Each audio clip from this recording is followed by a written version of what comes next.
Hi there. I really hope that everybody feel fine out there, that you have got some Christmas feeling despite this COVID-19 that we're all dealing with right now. And I'm just guessing here, maybe and hopefully you're working from home right now.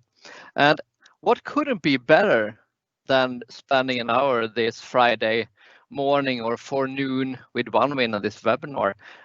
We're going to do what we can to bring some Christmas feeling into this webinar. So let's just do like that before we start. Perfect. My name is Anders Olsson. I work as an IT security advisor here at Onevinn, and today's topics is to talk about how to protect our identity. I'm going to switch to some screen sharing as well, and we don't want to burn down the place, so I'm going to turn like that. I hope that everyone see the screen right now. And I'm gonna do it like that as well. So let's kick this off. Why do we have this kind of meeting right now? It's basically because the current ATA, Advanced Threat Analytics, going end of support in about 1 month. And we need to replace that with something. So to this call, I also invited probably the one who have made most of the ATA implementations here in Sweden, my colleague Tom Åfloen. Why don't you introduce yourself as well before we kick this off? Yeah, hi everybody, I hope I'm audible. Yeah, my name is Tom Åfloen and I also work at Onevinn just like Anders. And yeah, I've installed a lot of ATAs, many in lab environments, but also a lot of them in production in different sizes. So I have a lot of experience in that, and it's good to see that the product is now moving forward towards the Defender for Identity and all the advantages that we're going to cover here. Yeah, perfect. Just a quick thing. There is a Q&A here in the webinar, so please use that to ask your questions. You can be anonymous if you want to, and we'll try to answer the questions at the end of this webinar. Thank you for the fill-in. Perfect. And if you're watching this afterwards, the event, just send us an email and so on as well. So before we kick this off for real, we need to do some painting. I want to give you an idea. What kind of environment do we need to have in consideration when it comes to protect our identities and detect intrusions and so on based on our identity? So we start like painting what most of us have. Most of us still have an on-prem environment, so we paint a firewall over here. We get internal network with the AD, we get some servers, and I am only guessing that we also have clients on the inside as well. I know that many organizations actually working with removing all the clients from the internal network. Why should they be on the same network as the servers, for instance, when we can access them in a secure way or another way? And of course, since the topic of this session is our identities, we also get users here on the inside of the network. But we're not going to stop here. If we have the ATA, we're watching this kind of solution, this kind of environment. But we also probably, I'm only guessing here, but I think most of us have something up here as well in the cloud. It could be Office 365 or other cloud services as well that maybe and hopefully are using Azure AD as an identity provider, which leads us to that we also have users and identities in the cloud as well. And as we said, in these days, most of us working from home, we have devices in all kind of places out there. So basically, this is what we have and what we need to have in consideration when we're talking about identity protection and protection for different scenarios and different threats that is out there. And if we just starting by looking at the Azure AD, for instance, there is a lot of solutions out there with different protection and so on. But let's go through a couple of them, mainly from Microsoft in this case. In Azure AD, we get what is called the Azure AD Identity Protection, which is also nowadays included in what is called the MCAS, Microsoft Cloud App Security, which gives us the possibility to integrate with other solutions and so on. And what are we getting from the identity protection? For instance, we can look at the behavior during our signings. How does it look like? And just to give you an example, let's say that we have a user who suddenly sign in from a totally new IP that we have never seen before. He sign in on different time of the day. He maybe even using an anonymizing service like a Tor browser or VPN service or whatever. We get an alert in MCAS or an identity protection. But maybe this is a false positive. It could be. We get a lot of these kind of alerts in this solution because we move in network and so on, and there could be an impossible travel because we're switching IPs and so on. So it could be a false positive because a user in the environment maybe start using an anonymizing VPN service at home and using that when he do his work. So it could be a false positive. When it comes to the endpoint, this user also sitting at home, working from his company device. We need to have some kind of EDR solution on the devices. If we look at the current threats today, it's not common anymore to use malicious code and malwares and stuff like that during a real attack when you have succeeded in an intrusion into the device. What's actually happening is that in the most cases, the attacker is using built-in tools that already is in place to not be triggered by security solutions and so on. So for instance, let's say that this user on his device suddenly starts using PowerShell that he have never used before.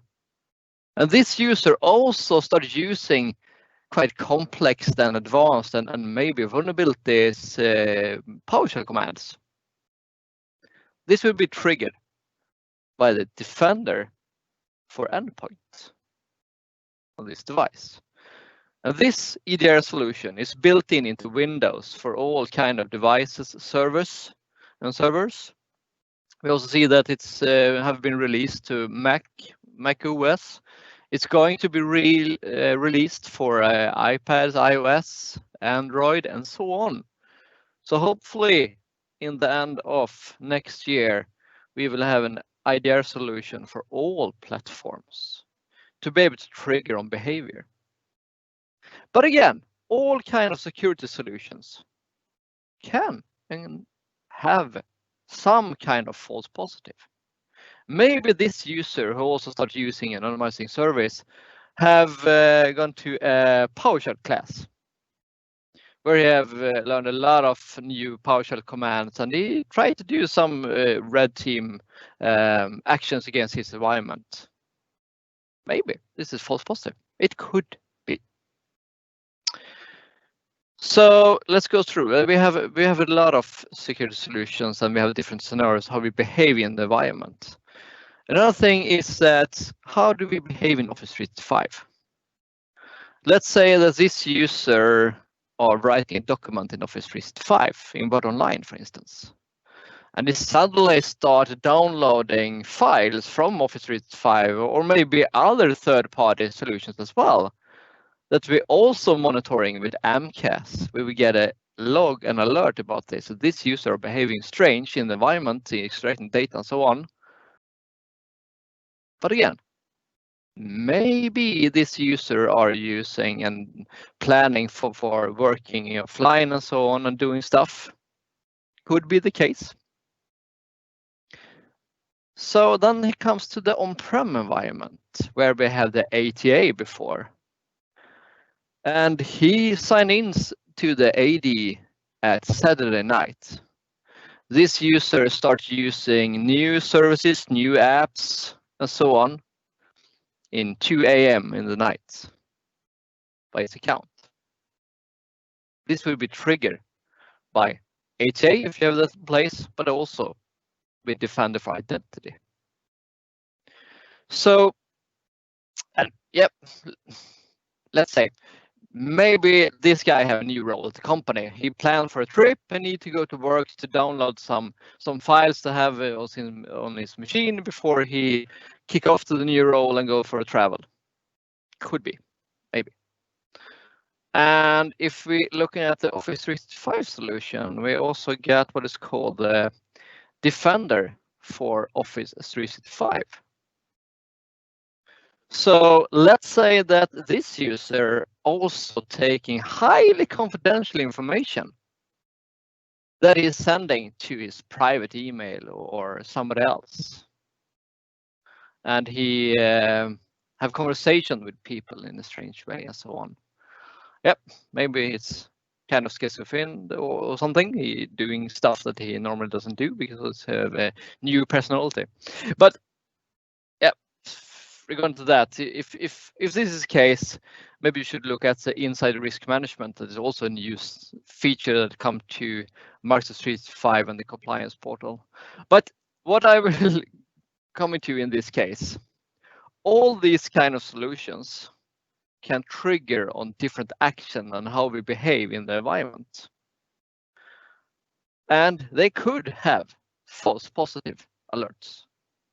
But the thing is, if these functions and services and security solutions are talking with each other and share data and information,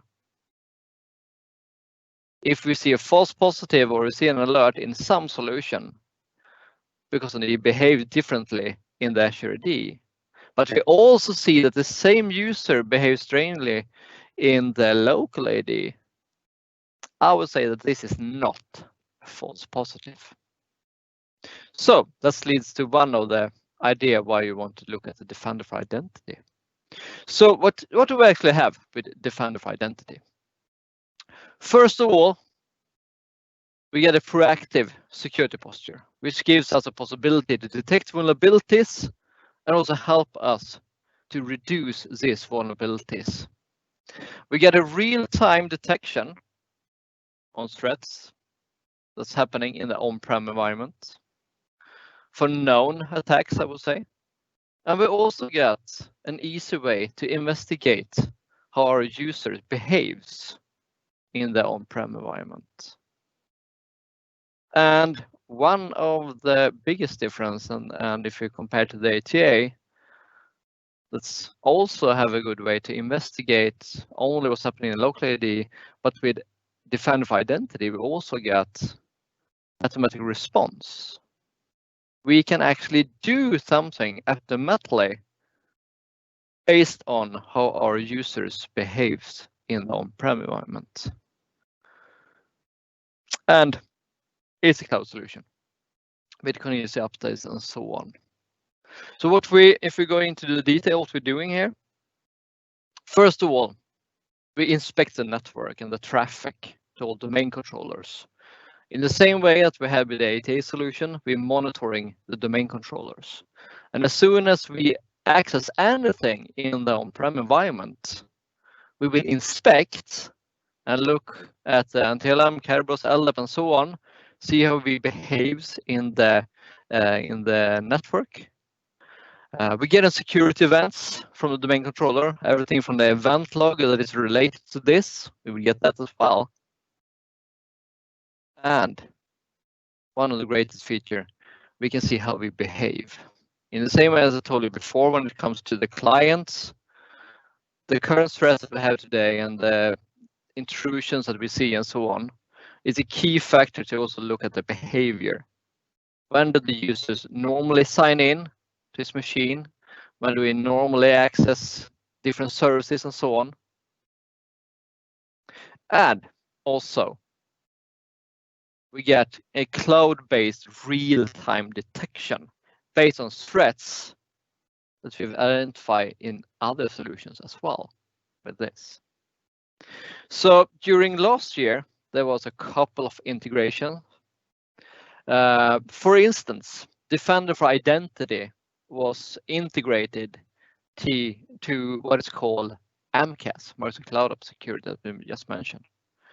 That is also integrated with Azure AD Identity Protection, which brings us to that we have the identity both in the on-prem environment as well in the cloud through the Azure AD, which is a key factor to see how the user behaves in both of the environments, both the local AD and the Azure AD. So that is a great benefit when working with the incidents and so on, and look through what's actually happened with an identity. But then we have other solutions as well. We have the Defender for Endpoint. What's happened on the clients? What's happened in Office 365 and so on from Defender for Office 365? What we also have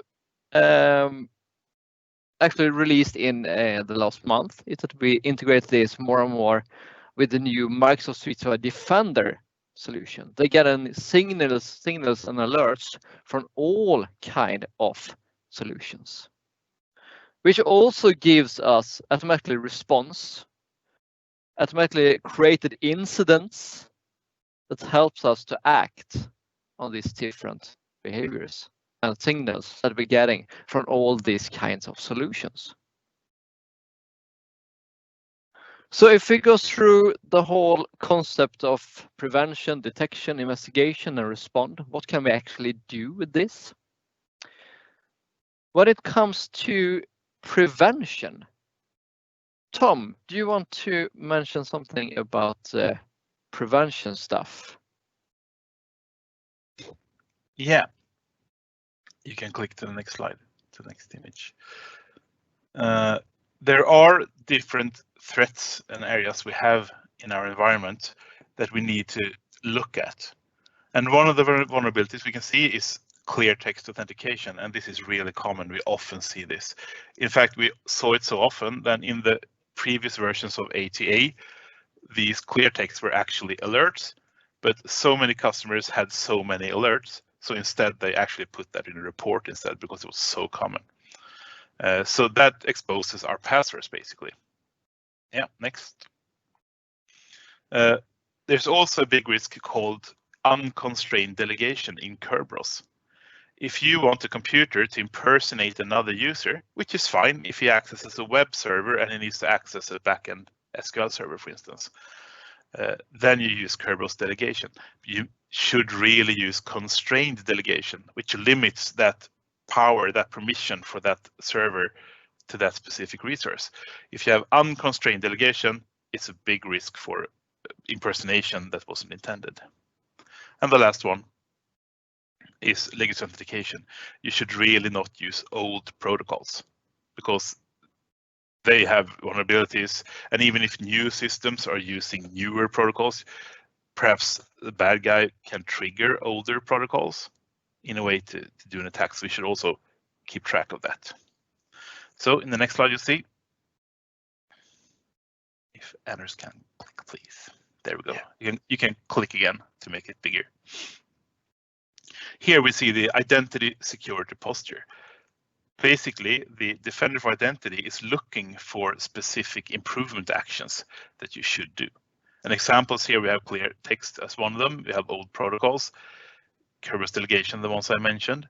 And you can also see the related identities for these. Let's say the print spooler on domain controllers should really be disabled. It's a risk. There's one related identity there. And you also see the resolution to the far right. Have you done this? Either you've changed it and it noticed it's completed, or it was never a risk at all. But as long as it's green there, it's not an issue. But you should really look at the open ones and the ones with the high urgency. So just as an example, let's look at if you can click on the remove dormant entities for sensitive groups. Here we see the alert. there are privileged entities. It doesn't say user because it can be users or computers that have a high permission in your environment, but they haven't been active. So this is something you really should clean up because they can be misused. And you can see the list of all the ones who are related. You can see how long they're not been logged in for and last seen. So this is a really good way to start cleaning up old persistent permissions that shouldn't be there in the first place. Yep, you can click on. So we go to the detection then. So what are we actually doing here?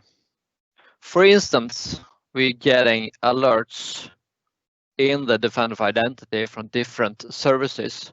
For instance, the Lightway LDAP. I'm just going to quickly through. Data exfiltration is really important because what is the main focus is to protect our information, so we can see if someone extracts something. And we have a couple of known attack patterns that we have seen out there. And the greatest benefit with both ATA and Defender of Identity, I would say, the combination of known alerts based on all kind of action that's happening out there, how you look through what you can do from and get from the DNS servers, if you do pass the ticket, pass the hash, and so on, in combination with how are we behaving in the environment.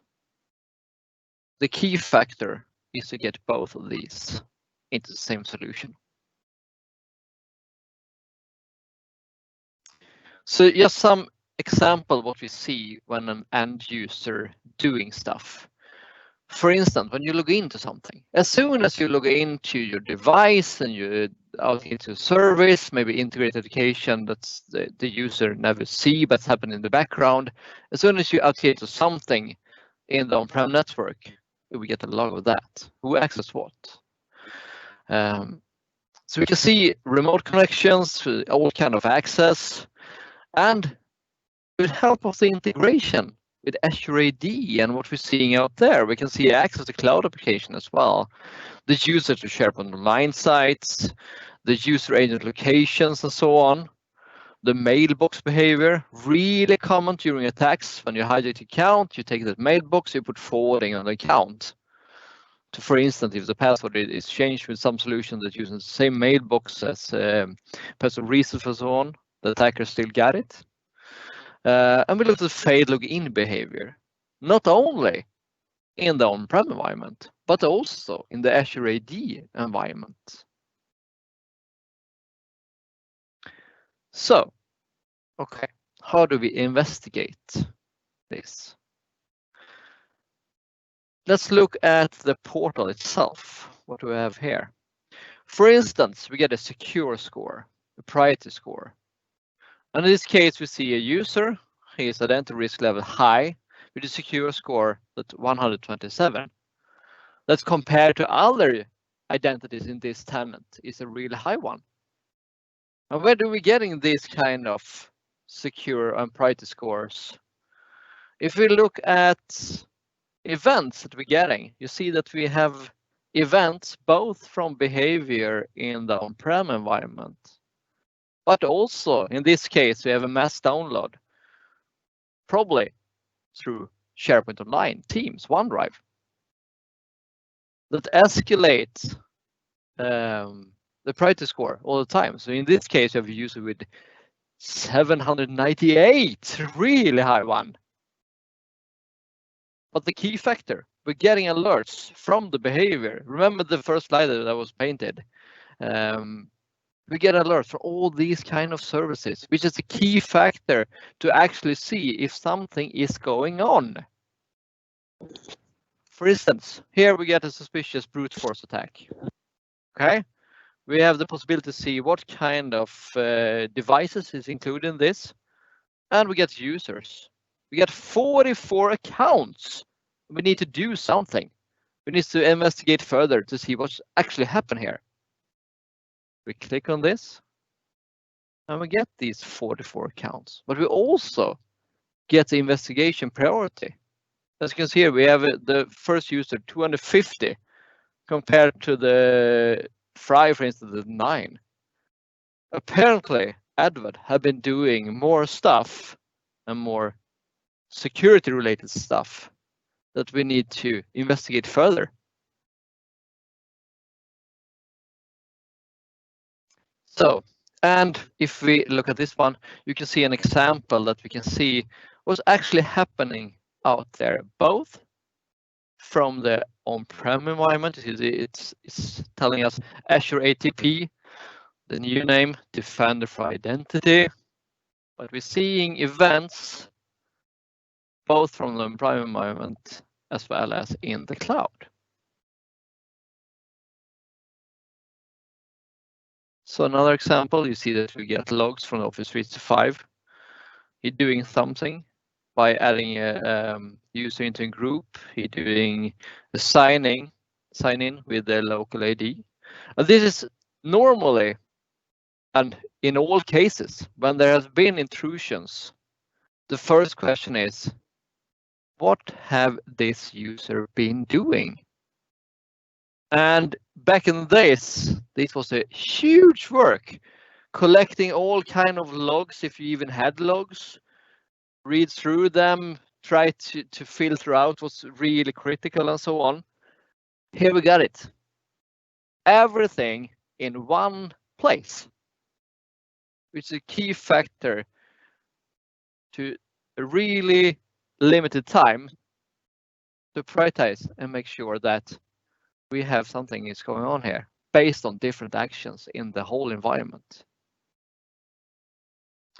We can also using the AMPcast to create custom alerts based on events from the local AD as well as the Azure AD, based on how we behave in Office 365 and also other connected cloud apps.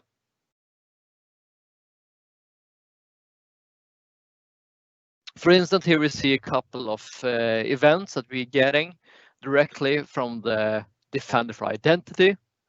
This is where we work in our market detect and response service that we are handling for our users or customers, where we have the possibility to, from one hunting, we can ask queries through all kind of solutions, where also Defender for Identity is one, as well as Defender for Endpoint, Defender for Office 365, and so on. Everything from one place. So, how do we respond on this? What can we actually do? In ATA, it was more like, here you get critical users, do something. Okay, what should we do? And you had some playbooks and so on with recommendation what you should do, but it didn't do anything automatically. Here we have the possibility to actually do something. For instance, in this portal, when we have seen that user behaves strangely, in the most cases, this will happen automatically, that the user will be marked as a compromised user and classified as a high-risk user. For instance, we had this already in the identity protection for 3-4 years ago, with the possibility to set up a user risk policy that enforced the user to change password when we were quite sure that this password was leaked or that the account is used by somebody else and is hijacked. Then we can force the user to change password to the next logon. And we can also do this manually with this tool. So for instance, here we can see that we have an automatically incident going on. We can see exactly what kind of users is involved in this. We see that we have 2 malicious files, malicious things. We have a couple of files included. We get process services, drivers, IP addresses, and so on in the same incident. This is automatically created. We didn't do anything manually. And based on this, we can either create something that automatically enforces the user to change password, or enforcing MFA, or block the user totally, based on what's happening in these different solutions. So I guess that everyone is like, we get ATA, we only get this, we need more, we need more, we need this now. Tom, can you tell us, what should we do now? do you want to switch to your screen? Yeah, I'm already sharing. I hope that Olof is switching the well. Olof is our producer for this event. Yeah, I stopped sharing my screen, so let's see. You're not sharing, Tom. Yes, I am. I'll try again.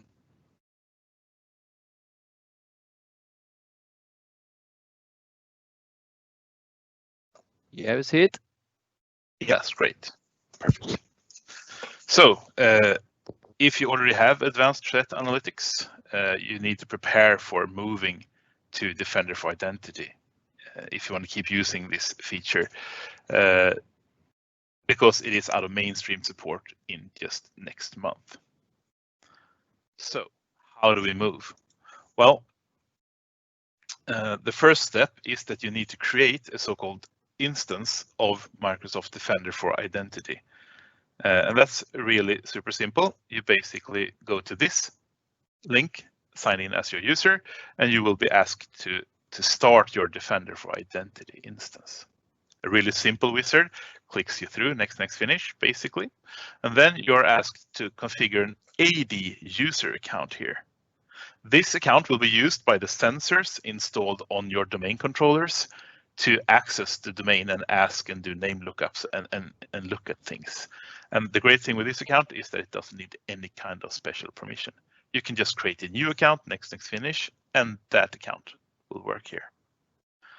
When we do this in the ATA, there was actually a button called Test Connection. That doesn't exist here. Maybe you can figure out why. Right now, we're still only in the cloud. Sure, we are adding an AD user account in the configuration, but there is still no link. You haven't done any connection to your local AD, so it's not possible right now to test this account. So be sure to enter the correct username and password when you do this. The next step is to download the sensor, which used to be called Gateway in the old ATA world. Now it's called the sensor. A much more efficient and re-architected solution. It comes together with a config file. Those are downloaded in a zip file. Please remember to extract the zip file before you install the sensor, because the sensor will need to read the config file. And if you open it in a zip solution or an application like that, and you double click it from that compressed file, it will not be able to read the config file and it fails, a really common solution. So be sure to extract that zip file. And that's also a really quick installation that's done on the domain controller. You need to, during the first enrollment, add an access key.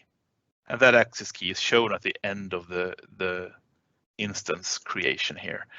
And the difference here is the AD user account is used day-to-day to talk to the domain controller. This access key is only used to make sure that the sensor you install is talking to the correct tenant. So that's only used during setup.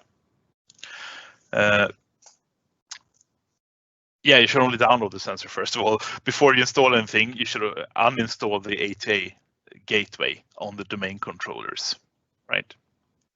And then always give a heads up to your SOC, because you should get alerts if you have issues with ATA today. If the sensor stops talking or the gateway stops talking, you should get an alert in the SOC, right? So this should trigger an alert. So give them a heads up saying we are going to remove this and going to change it. And then you install the Defender for Identity Sensor and all DCs. Again, next, enter the access key and finish. Tom, what do the customer do who are using the gateway today with port mirroring? Can they have them left? Yeah. Can you keep them, or do they need to? Good question. Since they are not installed on a domain controller, you can basically just stop doing the port mirroring there. The domain controller isn't aware if you have a separate ATA gateway that is port mirrored, right? So just stop mirroring that traffic and then install the sensor. Or install the sensor on a separate, you can have a separate sensor here as well. You don't have to install it on a domain controller, but then you need to do port mirroring from that solution. When they first came up with this ATA, the only way do this logging of the domain control traffic was to have a separate computer do port mirroring on the network level and then analyze it that way. But that cost a lot of money and time because you had to have separate hardware and patching and management and purchasing of those. And when they came with this sensor or the gateway that you installed in domain controllers, I thought that basically no one was going to do that. Who wants to run more applications on their domain controller? But I would say 98% of all my customers are actually using the lightweight gateway or now the sensor that is installed on the domain controller. So it's not that common to have a separate computer for this network sniffing. Basically, you're done here after you install it.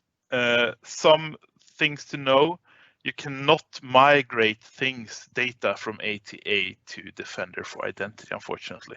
So all the existing alerts and the baselines that's been learned will not be migrated. So they need to have a few weeks again to start learning behavior, and all alerts will be gone.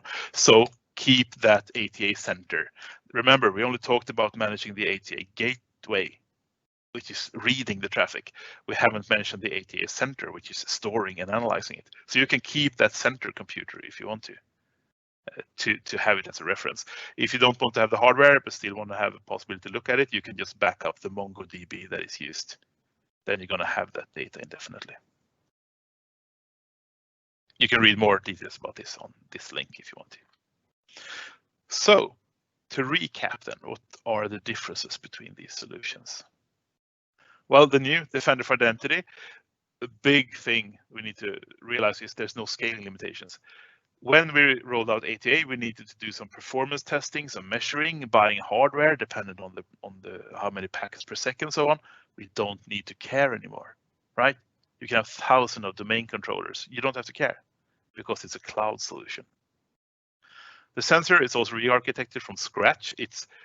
I think it consumes 10% of the CPU as compared to the gateway. So if you are struggling with performance on your domain controller with your ATA, that would most likely go away with this new sensor.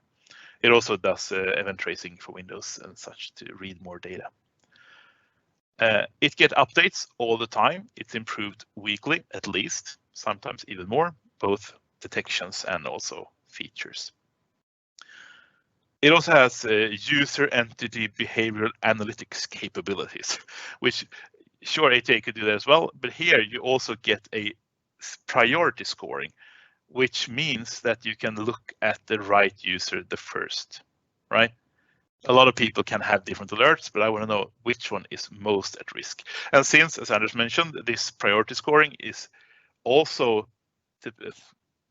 changed by other solutions, you may get more information. Let's say he does something really strange on his computer that Defender for Endpoint thinks is strange. That increases your score. So maybe you should look at him in Defender for Identity as well. Even though he doesn't have that much risk in your solution, he's at risk in general. So you might pick up something important there.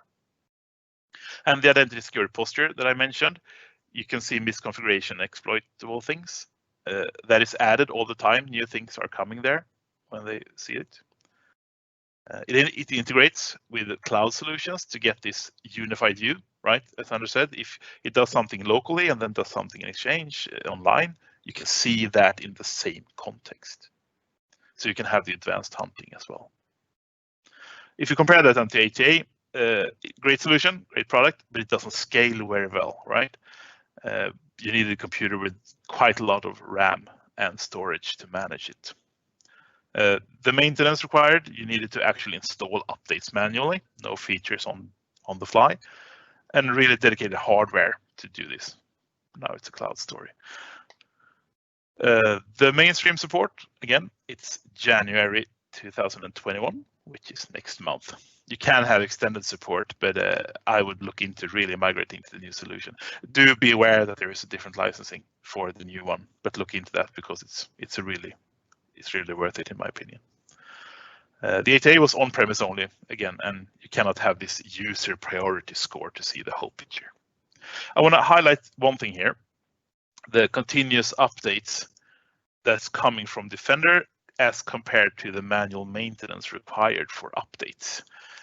let's look at the update cadence here. This is the version history for Microsoft ATA from its release in 2015 all the way to the last release, which was in September this year. I highlighted the last 2 years of updates. It's been 2 updates of ATA and the detections it made in the last 2 years. Let's compare the same period for Defender for Identity. Here we can see the release for Defender for Identity. It doesn't really fit on the screen, so let's zoom out a little bit to see the updates. Okay, it's still not visible. Let's zoom out again. There we have it. As you all can see, all the updates details. So yeah, the update cadence is really much more quicker for this cloud service, which protects you better. One of the things that's a good example of this is the zero logon, the attack. That's the elevation of privilege vulnerability in the net logon. It has a CV number of 1472. And this attack is actually now detected by Defender for Identity as of Monday this week, actually. And again, we should patch to prevent it from being successful, but we should also monitor for people trying to use it to detect bad guys. So if this happens in your network, you will get an alert looking something like this. This is the alert in the old portal. It's going to be in the new portal as well. Here you can see that an actor on client 1 in this case has done multiple attempts to impersonate domain controller 1. It isn't domain controller 1. He's trying to impersonate that one on domain controller 2. And as you can see, he failed, which is good. The patching has been done, but you should look at who is doing things on client 1 right now. And how do we know that? Here we just know, okay, client 1 did this. We can see the network traffic, we can see the evidence for this happening, but what on client 1 actually did this? And here we come to the thing that Anders talked a lot about, where we have the power of the Microsoft 365 Defender, which includes both applications, identities, emails, and endpoints. So let's do some hunting. In the Defender portal, we can do threat hunting, and here we find all the NetLogon exploit attempts. As we look in the Azure ATP, the old name of it, for evidence that someone is doing this NetLogon privilege elevation attempt, you even see the CVE here in the title of that alert. And then we save those alerts. Then we can, in the same interface, we can do a new hunting query from those alerts saying, okay, for these alerts, look at the computer name, look at that computer and try to find out the network communication and also the application that triggered that network application. And the end result could look something like this. You can see that on this client 1, he's contacting this IP, which is the DC, on these ports at exactly this time. And the triggering application was Python. He's running a Python script called Zero Logon Tester. So this wouldn't be possible with just one of these solutions. The Defender for Identity discovered the NetLogon attack, and the Defender for Endpoint could find more information and detail about what actually ran that attack. So that's awesome. Anders, back to you. Yeah, perfect. So thank you for that, Tom. Really good explanation. And we are back actually at the front painting that we did in the start here. And I'm only guessing this is quite clear to everyone. Regardless of what kind of security solution you're using, you maybe use a third party. If your security solution doesn't talk with other security solutions in the environment, so you get the whole picture, it's quite worthless. If you don't have a CM integration that's getting a lot from all things, that you have some kind of process for getting all things into one place. And the whole concept of getting this kind of picture here, if you just paint, can I paint on this? Yeah, something like that. So the whole idea here is that with Microsoft 365 Defender, we can add on more and more security solutions into this. And by combining the alerts, we get automatically incidents that actually also do stuff. And that's the main purpose of actually integrated everything into this. So that's, I would say, this is the main reason to switch. So if you want to read more about this and learn more, okay, we need to do this. Okay, licensing. Okay, first of all, talk to your LAR, your license responsible at Microsoft. There is a lot of different way to handle the licensing discussion and solve this. For instance, you can buy the whole package, which gives you a lot of features, both in compliance as well as security if you buy in the security E5 solution. If you are using Microsoft 365 E3 for a user, you can also buy a security add-on with the E5, which gives you all of the Defender solution for your E3 users with the Azure security add-on. If you're today using EMS E3, you can extend that to E5, which gives you both Defender for Identity, it gives you the Azure AD Identity Protection, and it gives you a real good way to protect and detect your sensitive information as well. And you can buy this as standalone. And in the most cases, there is a combination of these that is done for the licensing. And you only need license for your real users. Is that correct, Tom? You don't need the license for your service accounts, for instance? Yeah, this has been a topic that's been discussed for a long time. Some other solutions you can actually scope, like identity protection, you can scope that policy only to specific users to make sure you're only doing it to licensed user. But this one, Defender for Identity, is looking at all users. We asked if you can get it scoped, but that's not really in the plan.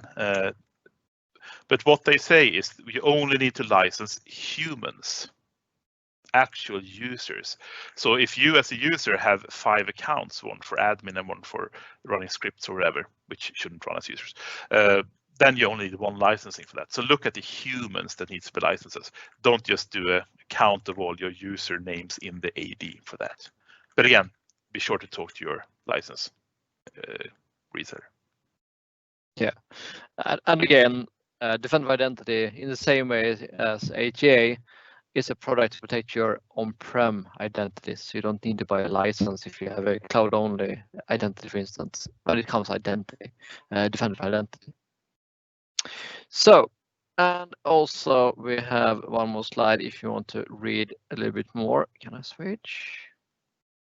Yeah, here is some really nice AKA MS links that you can use. Move to ATP is one.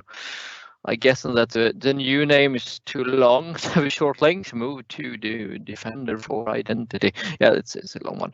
And you can use ATP docs to read more as well, and also about the stories with AATP stories. So that's what we have prepared for presentation and so on. There are no questions in the Q&A, so please feel free to ask them if you want to there.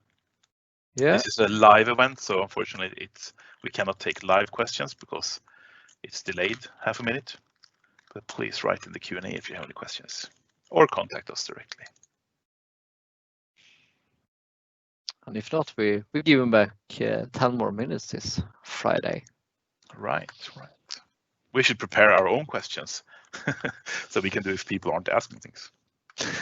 Yeah, we just maybe for have a chat. Yeah, could be the case. So, Olof, do you want to mention something before we end this call, or? Nope. Just feel free to reach out to us if you have any more questions, and we will get back to you when we post the recording and so on for all of you who signed up for this webinar. And contact us if you want help with migrating from ATA to Defender for Identity, of course. Yes. Or if you want someone who actually taking actions and look into this, we have our detect and response service as well as an add-on to this as well. So that's all for us. We're giving back almost 11 minutes this Friday. So I wish everyone a really nice weekend and Merry Christmas if we doesn't see you until then. Yeah, take care, everybody. Take care, Take everybody. care. Bye Bye. bye.